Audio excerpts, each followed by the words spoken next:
और सत्ता में अब दिल्ली मेरठ एक्सप्रेसवे पर आज हुई 6 हत्याओं की बात। सही सुना आपने। सुबह से आपने गाजियाबाद में हुए सड़क हादसे वाली खबर को कई बार देखा होगा। इसके बारे में आपने परिवार या फिर दोस्तों से बात की होगी, जिसमें बताया गया कि दिल्ली मेरठ एक्सप्रेसवे पर आज एक निजी कंपनी की बस ने एक गाड़ी को टक्कर मार दी और इस रोड एक्सीडेंट में एक परिवार के 6 लोगों की मौत हो गई। लेकिन ये पूरा सच नहीं, क्योंकि ये हादसा नहीं बल्कि हत्या है। सोचिए, आप अपने परिवार के साथ कहीं जा रहे हैं, तमाम नियम कानूनों का पालन करके सही लेन में गाड़ी चला रहे हो, सारे रूल्स फॉलो कर रहे हो, तभी अचानक से कोई वाहन रॉन्ग साइड से आकर आपको टक्कर मार दे, तो आप इसमें क्या कर सकते हैं? आज बहुत से लोग इस वीडियो को देखने के बाद यही पूछ रहे हैं कि आखिर क्यों ना इसे जानबूझकर की गई हत्या माना जाए, क्यों ना इस बस ड्राइवर को हत्यारे के रूप में और स्टीयरिंग को एक बंदूक के रूप में देखा जाए और इसे कड़ी से कड़ी सजा दी जाए, जिसने आज एक हंसते खेलते परिवार के 6 लोगों को एक झटके में खत्म कर दिया। ये परिवार मेरठ का रहने वाला है और खाटू श्याम के दर्शन के लिए राजस्थान जा रहा था। जिस गाड़ी को बस ने रॉन्ग साइड से टक्कर मारी, उसमें 8 लोग सवार थे, जिसमें 6 लोगों ने ऑन द स्पॉट दम तोड़ दिया। इसमें 45 साल के नरेंद्र, 40 साल की उनकी पत्नी अनीता और उनके 2 बेटे 17 साल के दीपांशु और 14 वर्ष के हिमांशु के साथ 2 और लोगों की जान चली गई और 2 लोग गंभीर रूप से घायल हैं। पुलिस के मुताबिक ड्राइवर बस में सीएनजी भरवाने के बाद एक निजी कंपनी के कर्मचारियों को लेने के लिए जा रहा था, लेकिन चंद मिनट और कुछ पैसे की सीएनजी बचाने के लिए वो एक्सप्रेस वे पर अपनी बस को रॉन्ग साइड पर लेकर निकल गया और सामने से आ रही गाड़ी को टक्कर मार दी। लेकिन इस खबर को हादसा कहकर भूल जाना एक बहुत बड़ी गलती होगी, क्योंकि इस समय भी ऐसे हजारों ड्राइवर्स देश की सड़कों पर शायद खुलेआम घूम रहे होंगे, जिनके लिए किसी इंसान और उसके परिवार को एक टक्कर में मिटा देना कोई खास बड़ी बात नहीं।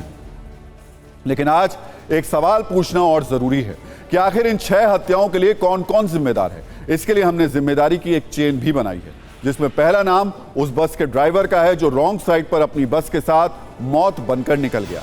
जिम्मेदारी उन ट्रैफिक पुलिस के जवानों की भी बनती है जिन्होंने 8 किलोमीटर तक रॉन्ग साइड से आ रही बस को ना देखा और ना ही रोका।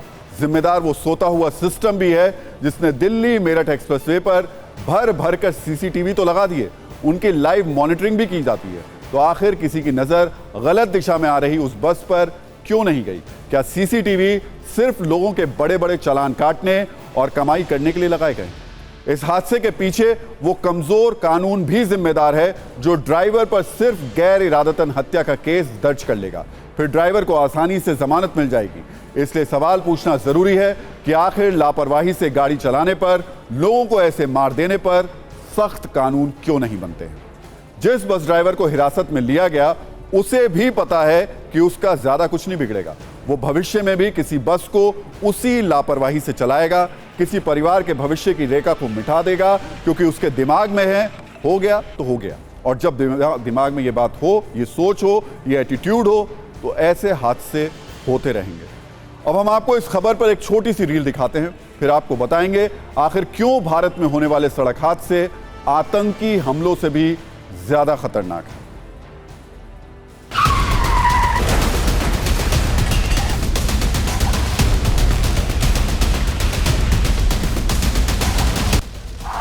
दिल्ली मेरठ एक्सप्रेसवे पर आज सुबह एक दर्दनाक हादसा पेश आया। इस हादसे में 3 मासूम बच्चों समेत 6 लोगों की जान चली गई। दरअसल एक बस और कार के बीच इतनी जबरदस्त भिड़ंत हुई जिसमें 6 लोगों ने मौके पर ही अपनी जान गंवा दी।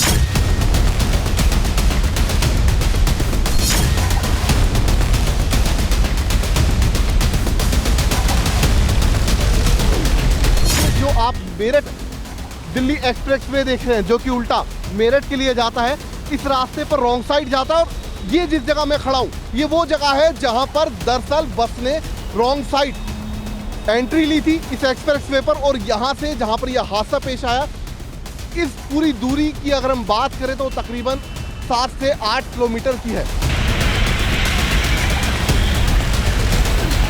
तकरीबन 7 से 8 किलोमीटर तक ये बस आराम से रॉन्ग साइड जाती रही, लेकिन उस दौरान हाईवे पर जो सुरक्षा कर्मी तैनात होते हैं, जो तमाम सीसीटीवी कैमरे यहाँ लगे हुए हैं, किसी ने भी उसे देखकर या फिर कहें उसको पकड़ने की कोशिश नहीं की।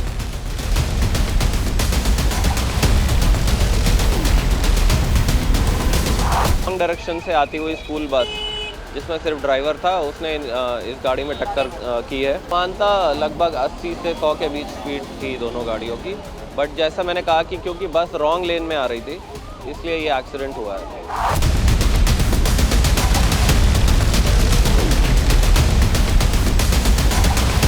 आपके सामने जो हादसा है ये है, बिल्कुल ये ना मानवीय भूल कह सकता है, ये प्रशासन की पूरी भूल है। मांग ये कर रहे हैं जी कि इसमें जिम्मेवारी निश्चित हो।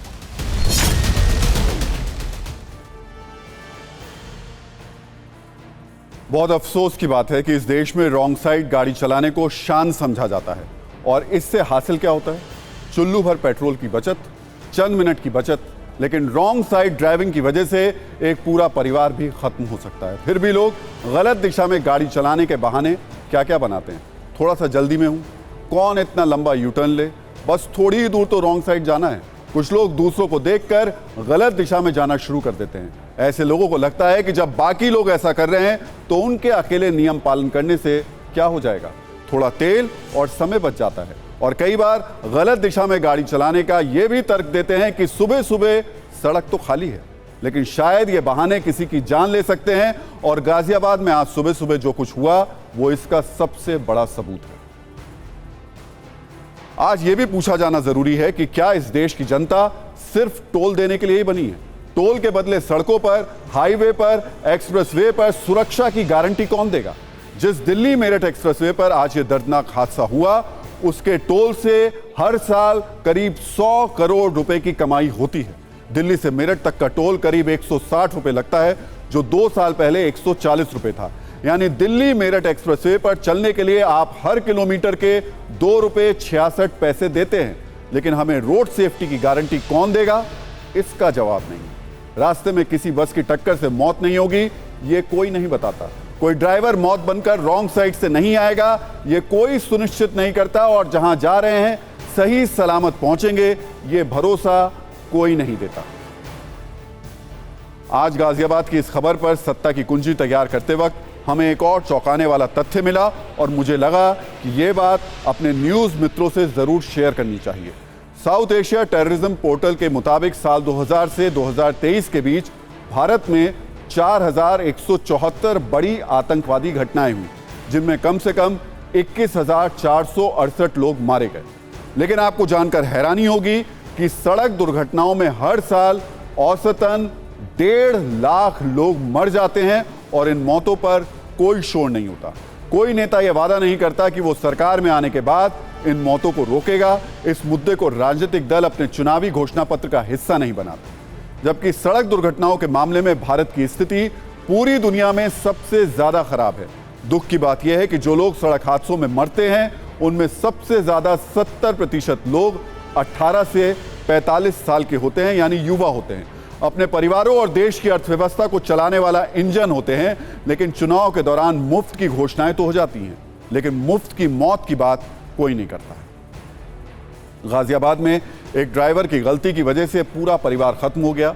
इस खबर के बाद आज एक और जरूरी बात कर लेते हैं, जिस पर हम सभी को सोचने की बहुत जरूरत है। हमने इस देश में ऐसे कई बड़े बड़े हाईवेज और एक्सप्रेसवे बना लिए हैं जिन पर किसी इमरजेंसी में हमारे लड़ाकू विमान और हवाई जहाज लैंड कर सकते हैं।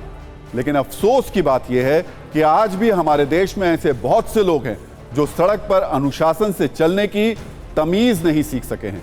ये ऐसे ही बस ड्राइवर जैसे लोग हैं जो सड़क पर चलती फिरती मौत बनकर घूमते हैं, जो अपनी एक गलती से किसी को भी मौत के मुंह में धकेल सकते हैं। इसलिए अब सिर्फ ये मायने नहीं रखता कि आप सड़क पर कितनी अच्छी गाड़ी चलाते हैं, सारे नियम कायदे फॉलो करते हैं, बल्कि अब आपको अपनी गाड़ी के साथ साथ ऐसे लोगों से भी बचने की जरूरत है जो बहुत लापरवाही से नियम कानून को कुचलते हुए आगे बढ़ते जाते हैं। क्या आप जानते हैं कि भारत में वार्षिक सड़क संहार होता है? पूरी दुनिया में भारत ही ऐसा देश है जहां सड़क हादसों में सबसे ज्यादा लोगों की मौत होती है। एनसीआरबी की रिपोर्ट के मुताबिक भारत में हर घंटे सड़क हादसों में 17 लोगों की मौत होती है। हर घंटे भारत में 60% से ज्यादा मौतें, यानी औसतन हर साल 90,000 मौतें ओवर स्पीडिंग यानी ज्यादा रफ्तार से गाड़ी चलाने की वजह से होती हैं। रैश ड्राइविंग और गलत तरीके से ओवरटेकिंग जैसी तमाम गलतियों को एक साथ जोड़ लिया जाए तो औसतन 20 से 25% यानी 35,000 मौतें होती हैं। 6% मौतें रॉन्ग साइड ड्राइविंग की वजह से होती हैं। यह आंकड़ा करीब 9 से 10,000 मौतों का है। यह भी नोट करने वाली बात है कि देश में ट्रैफिक नियम तोड़ने के जितने मामले होते हैं उनका 20% हिस्सा रॉन्ग साइड ड्राइविंग का ही होता है। लेकिन रॉन्ग साइड ड्राइविंग की वजह से जो हादसे होते हैं उन्हें किसी भी हाल में हादसा नहीं कहा जा सकता। ये एक तरीके की हत्या है और भारत में हर साल बहुत बड़ी संख्या में ऐसी हत्याएं की जा रही हैं। साल 2018 में भारत में गलत दिशा में गाड़ी चलाने की वजह से जो हादसे हुए उनमें 8,764 लोगों की मौत हुई। 2019 में 9,200 लोगों ने रॉन्ग साइड ड्राइविंग की वजह से अपनी जान गंवा दी। इसी तरीके से 2020 में रॉन्ग साइड ड्राइविंग के चलते इस देश में 7,332 लोगों की मौत हुई, जबकि 2021 में गलत दिशा में गाड़ी चलाने वाले लोगों ने 8,122 लोगों को मार डाला। आज रॉन्ग साइड ड्राइविंग के मामले में कानून के नजरिए से भी बात करना बेहद जरूरी है। आखिर लोगों में रॉन्ग साइड ड्राइविंग का डर क्यों नहीं है? आखिर लोगों में इस बात का डर क्यों नहीं है कि अगर उनकी इस लापरवाही की वजह से किसी की जान चली गई तो क्या होगा? इसकी वजह है कमजोर कानून। दरअसल इस तरीके के मामलों में ड्राइवर पर लापरवाही से ड्राइविंग के लिए केस दर्ज कर लिया जाता है। गैर इरादतन हत्या की धाराओं के तहत मामला भी दर्ज हो जाता है। आईपीसी की धारा 304A के तहत इसमें 2 साल तक की सजा हो सकती है। लेकिन हादसा कितना भी बड़ा हो, कितने ही लोगों की जान क्यों ना गई हो, इस तरीके के मामलों में आरोपी को आसानी से जमानत भी मिल जाती है। इसलिए सड़क दुर्घटना में मारे गए लोगों के साथ ये एक बहुत बड़ा मजाक है। ऐसे मामलों में गलत दिशा में गाड़ी चलाने वाला इसके खतरों से पूरी तरीके से वाकिफ होता है। इसलिए न सिर्फ गाजियाबाद के केस में बल्कि ऐसे सभी लोगों पर सड़क दुर्घटना के मामले में हत्या का मामला दर्ज होना चाहिए जो खतरे से वाकिफ होते हुए भी ट्रैफिक नियमों का उल्लंघन करते हैं।